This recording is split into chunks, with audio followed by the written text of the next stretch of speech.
Gas leakage వార్తలు, ఏవేవో కథనాలు అందరూ చూస్తూనే ఉన్న ఈ గ్యాస్ ప్రమాదంలో చనిపోయిన వాళ్ళకి ఒక్కొక్కరికి ₹1,00,00,000 ఇస్తామని అధికారులు చెప్పారు.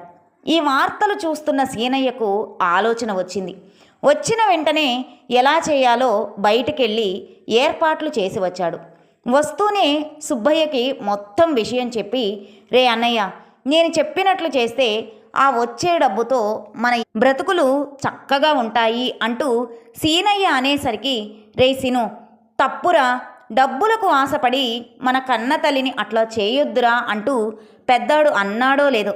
రే అన్నయ్య, నేను చెప్పేది జాగ్రత్తగా విను. మనం ఏమీ తప్పు చేయడం లేదు. వచ్చిన అవకాశాన్ని ఉపయోగించుకుందాం అనుకుంటున్నానంతే. గ్యాస్ లీక్ అయిన ప్రాంతంలో మనం ఉంటున్నాం. మన చుట్టుపక్కల వాళ్ళు చాలామంది చనిపోయారు. చనిపోయిన వాళ్ళకి ₹1,00,00,000